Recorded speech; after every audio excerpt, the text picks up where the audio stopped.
हाँ, तो हिंदू धर्म ही मजबूत करेंगे। उनके बच्चे लाउड स्पीकर बांधेंगे मस्जिद पर और दोबारा से उनके बच्चे जो है भैंस चराएंगे, गाय का दूध दुहेंगे, मजदूरी करेंगे, चमड़ा का खाल उतारेंगे। यही करेंगे उनके बच्चे, लकड़ी छीलेंगे, लोहा पीटेंगे। यही तो चाहता है मनुवादी, यही तो चाहता है आरएसएस, यही तो चाहती है बीजेपी कि ओबीसी का बच्चा भैंस चराए, दूध दुहे। यही करवाएगा।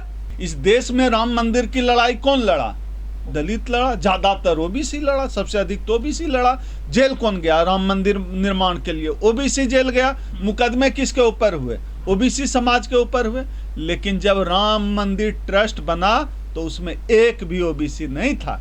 यानी माल उड़ाएगा ब्राह्मण, लाठी खाएगा दलित पिछड़ा, माल उड़ाएगा ब्राह्मण। जब राम मंदिर ट्रस्ट का मामला आया तो ओबीसी को कुछ नहीं मिला, ओबीसी को मिला घंटा, बाबा जी का ठुल्लू, और मौज उड़ा रहा है ब्राह्मण सवर्ण।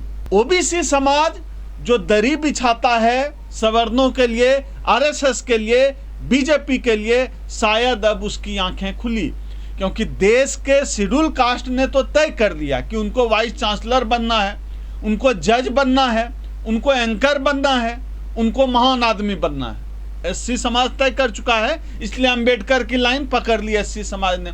लेकिन ओबीसी समाज यह समझने के लिए तैयार नहीं था। तो मंदिर ही भेजेंगे ना, हाथ पैर दबाएंगे, पैर चाटेंगे, पैर चाटेंगे, तलवे चाटेंगे, फूल बरसाएंगे, कुछ भी कर सकते हैं। लेकिन ओबीसी समाज जज बने, इसके लिए ये आरएसएस वाले, ये मनुवादी लोग, ये बीजेपी सरकार के लोग क्या कर रहे हैं कि ओबीसी समाज का कोई जज बने। वो जेएनयू जैसे यूनिवर्सिटी में एक भी ओबीसी प्रोफेसर नहीं है। जो पीएमओ है, जो पूरे देश को चलाता है, उसमें जितने सीनियर आईएएस हैं उसमें कितना ओबीसी है? कोई बताए तो कितना ओबीसी है? नहीं है ओबीसी। कितने जज ओबीसी है? कितने वाइस चांसलर ओबीसी हैं?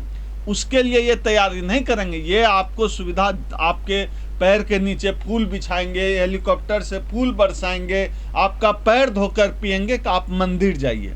वो चाहते हैं कि आप मंदिर जाएं, घंटा बजाएं, सत्ता पर उनकी भागीदारी होगी, जुडिशियरी पर सवर्ण रहेगा। यह ओबीसी समाज नहीं समझ रहा है। दलित समाज तो समझ गया, इसलिए दलित समाज आरएसएस बीजेपी को लात मार दिया। किस तरह से जो है, जब ओबीसी समाज की नौकरी लगती आरक्षण की वजह से, वो कांवड़ लेकर चल देते हैं जल पानी चढ़ाने के लिए, वो चल देते हैं वैष्णो देवी। नौकरी लगती है बाबा साहब अम्बेडकर के दिए आरक्षण की वजह से, और वो कांवड़ लेकर चल देते हैं वैष्णो देवी, केदारनाथ। तो ये ओबीसी समाज का यही सच है। ओबीसी समाज का भ्रम अब टूटना चाहिए, समझना चाहिए। वो तुम्हारा जो है पैर धुएगा, फूल बरसाएगा, बीसी नहीं बनने देगा, सरकारी नौकरी में नहीं आने देगा। चेत जाना चाहिए ओबीसी समाज को। इस सरकार की मंशा साफ है, नीयत साफ है।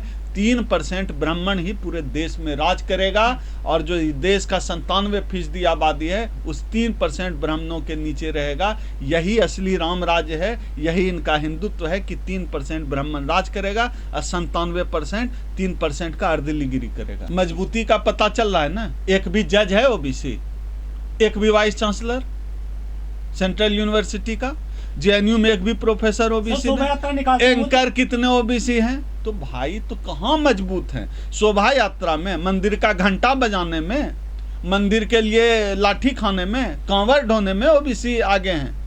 कहीं नहीं है ओबीसी, बहुत पिछड़ा हुआ। उनसे आगे तो स्थिति अच्छी दलितों की, सामाजिक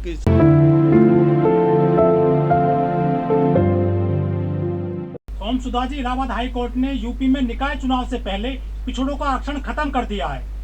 इसमें आश्चर्य किस बात की है? जब 2014 में योगी की सरकार, मोदी योगी की सरकार आई, बीजेपी की सरकार आई, आरएसएस की सरकार आई, उस समय ही यह स्पष्ट हो गया था कि इस देश में अब दलितों, मुसलमानों, पिछड़ों, आदिवासियों को रहने लायक नहीं छोड़ा जाएगा। 2014 में ही स्पष्ट हो गया था और हम सब ने उसकी आशंका जाहिर की थी। इसमें कोई आश्चर्य नहीं कि निकाय चुनाव में ओबीसी आरक्षण खत्म हो गया। आश्चर्य ओबीसी समाज को लग रहा होगा। जब इस देश में आदिवासियों पर अत्याचार हुआ, इस देश में मुसलमानों पर अत्याचार हुआ, दलितों पर अत्याचार हुआ, ओबीसी समाज को लगता था कि उनका नंबर नहीं आएगा। लेकिन यह सरकार मनुवाद को लागू करने पर आमादा है। इस सरकार को हर हाल में मनुवाद लागू कर देना है। थोड़ा बहुत जो बचा खुचा रह जाएगा वो 2024 के बाद होगा। ये 2024 तक थोड़ा इंतजार कर रहे हैं हम, तो इसमें कोई आश्चर्य नहीं, ये आरक्षण के दुश्मन है। आपको क्या लगता है ये जो ताबड़तोड़ जो निजीकरण किया जा रहा है, क्यों किया जा रहा है निजीकरण? निजीकरण सिर्फ इसलिए किया जा रहा है क्योंकि इस देश से आरक्षण को खत्म करना, आरक्षण को खत्म करने के लिए निजीकरण किया जा रहा है। विकास का कोई एजेंडा नहीं है। हाल के वर्षों में यह परिवर्तन देखने के लिए मिला है कि ओबीसी समाज का एक बड़ा हिस्सा भी अंबेडकरवादी हो गया है, और जो अंबेडकरवादी हो गया हिस्सा वह आरक्षण की अहमियत समझता है। दलित समाज समझ चुका है इस बात को, और जो भी अंबेडकरवादी इस चीज को समझता है, ओबीसी समाज भी अब समझ रहा है। यह जो बड़ा झटका लगा है उत्तर प्रदेश में, जो कहते हैं हाई कोर्ट का जो लखनऊ बेंच का आया है डिसीजन की निकाय चुनाव बिना ओबीसी रिजर्वेशन का होगा, आप समझ रहे हैं इसका क्या मतलब है?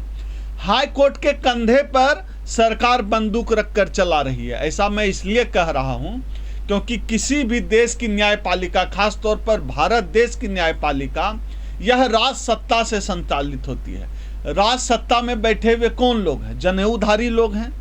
हाई कोर्ट, सुप्रीम कोर्ट में कौन बैठे हुए हैं जज की कुर्सी पर? जनेऊधारी लोग बैठे हुए हैं। ये जनेऊ का रिश्ता है। कोई बताएगा दलितों, ओबीसी के खिलाफ लिए गए फैसलों में यह जो समानता है भाजपा की, आरएसएस की और न्यायपालिका की, यह जो आपस का रिश्ता है, यह रिश्ता क्या कहलाता है?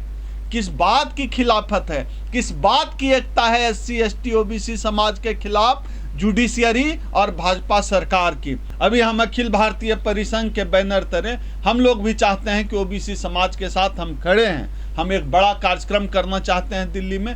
आपके चैनल के माध्यम से मैं अपील भी करता हूं पूरे देश के ओबीसी समाज के लोगों से, आप अगर चाहते हैं कि ओबीसी आरक्षण के मसले पर यह जो मनु पालिका, जो जनेऊ पालिका है, उसका जो ओबीसी आरक्षण के खिलाफ फैसला आया है, उसके खिलाफ हम आपकी लड़ाई लड़ने के लिए तैयार हैं। ओबीसी समाज का जो हिस्सा हमारी लड़ाई से आपकी लड़ाई से जुड़ना चाहता है, आ जाए, हम आपकी लड़ाई लड़ने के लिए तैयार हैं। आप देखिए तो कहाँ है राम मंदिर ट्रस्ट में, क्यों नहीं रखा?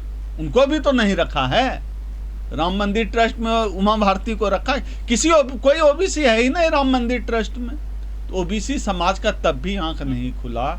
ये आप देखिए केशव प्रसाद मौर्य, इस बेशरम आदमी को देखिए, इसको स्टूल पे बैठाते हैं, शर्म नहीं आती है इसको? स्टूल पे बैठाते हैं। समाज, कौन सा समाज उसको नेता मानेगा? वो नेता के लायक है? लेकिन सर धर्म मजबूत कर रहे हैं ओबीसी वाले, हिंदू धर्म। हाँ, तो हिंदू धर्म ही मजबूत करेंगे। उनके बच्चे लाउड स्पीकर बांधेंगे मस्जिद पर, और दोबारा से उनके बच्चे जो है भैंस चराएंगे, गाय का दूध दुहेंगे, मजदूरी करेंगे, चमड़ा का खाल उतारेंगे। यही करेंगे उनके बच्चे, लकड़ी छीलेंगे, लोहा पीटेंगे। यही तो चाहता है मनुवादी, यही तो चाहता है आरएसएस, यही तो चाहती है बीजेपी की ओबीसी का बच्चा भैंस चराए, दूध दुहे। यही करवाएगा। Modi ji OBC sir. हम मोदी जी ओबीसी हैं, लेकिन हम एक बात हमेशा कहते हैं, द्रौपदी मुर्मू जी महामहिम राष्ट्रपति हैं, मोदी खुद को ओबीसी कहते हैं, हम बिल्कुल मानते हैं। लेकिन असल चीज़ यह है ना कि हमें जाति का नेता तो चाहिए ही नहीं, हमें जाति की बात करने वाला नेता चाहिए। ये जाति के नेता हैं, जाति की बात करने वाले नेता नहीं हैं। हमें जाति की बात करने वाला नेता चाहिए। और जो एससी एसटी ओबीसी समाज है, उससे मैं अपील करता हूं उनसे, आप अपनी जाति के नेता को मत चुनिए, आप अपने बच्चों का भविष्य खराब कर रहे हैं। लेकिन सर 128 जो है ओबीसी सांसद हैं, वो अपनी गिनती नहीं करवा पाए हैं देश में। करवाएंगे, होने ही नहीं देगा। स्टूल पे बैठाएगा, मंत्री बनाएगा, स्टूल पे बैठाएगा, चमचागिरी करवाएगा, अर्दलीगिरी करवाएगा और समाज के खिलाफ काम कराएगा। कितने जितने मंत्री बनाए गए हैं, कौन बोल रहा है आरक्षण पे? कौन बोल रहा है निजीकरण के खिलाफ? जाति जनगणना, अरबों रुपए खर्च होकर जाति जनगणना की गई है, जाति जनगणना का प्रकाशन क्यों नहीं किया जा रहा? ये नहीं समझते हैं। ओबीसी की आबादी इस देश में बढ़ी है, ओबीसी का आरक्षण बढ़ना चाहिए। आरक्षण का कोटा कहाँ तो इस देश में जाति जनगणना लागू करके ओबीसी का आरक्षण बढ़ाना था, ये ओबीसी का आरक्षण काट करके सवर्ण आरक्षण लागू कर रहे हैं। और जो 3 क्राइटेरिया सुप्रीम कोर्ट ने दिया था 2011 में ही, आप इस सरकार की नीयत समझिए। कमेटी बनाने कहा गया था सुप्रीम कोर्ट द्वारा 2011 में, 2022 तक कमेटी नहीं बनी है। और कमेटी क्या कहती? वो बताएगी कमेटी की जो देश का जो ओबीसी समाज है उसकी शैक्षणिक और सामाजिक स्थिति गुणवत्ता में कोई सुधार हुआ है क्या वो आरक्षण डिजर्व करते हैं, कमेटी यही बताएगी ना। तो जो जाति जनगणना हुए उसी से तो पता चलेगा कि आबादी कितनी है, उनकी शैक्षणिक सामाजिक स्थिति क्या है। नहीं, ओबीसी समाज की हालत तो बहुत खराब है ना। आप छोड़िए ये 2 अप्रैल 2018 का आंदोलन, जब मंडल कमीशन का आंदोलन चल रहा था तो मंडल कमीशन को बचाने के लिए, ओबीसी आरक्षण के लिए शेड्यूल कास्ट लड़ रहा था ओबीसी के लिए, और ओबीसी अपने ही आरक्षण के खिलाफ शेड्यूल कास्ट पे लाठी चला रहा था। सच तो ये है, तभी तो ये दुर्गति है ओबीसी समाज की कि उनका कोई जज वाइस चांसलर नहीं है, ये इसीलिए दुर्गति है। आज भी जब ओबीसी आरक्षण पे हमला हुआ है, मुखर होकर शेड्यूल कास्ट के लोग बोल रहे हैं, हम लोग बोल रहे हैं, हम लोग लड़ने की तैयारी कर रहे हैं। तो ये तो इतिहास है, इस देश में इतिहास भी है, वर्तमान भी है। लेकिन अब थोड़ा बदलाव आया है। अब हम लोग उम्मीद करते हैं कि अब जब हम लोग ओबीसी की लड़ाई लड़ रहे हैं आरक्षण की, तो ओबीसी समाज हमारे ऊपर लाठी नहीं चलाएगा। हम लोगों को इस बात का यकीन हो चला है। लेकिन सर योगी सरकार सुप्रीम कोर्ट भी गई है, एसएलपी दायर की है। नो तो जाएंगे ही। 2011 में कमेटी बनाने बोला गया, क्यों नहीं योगी जी ने बनाया कमेटी?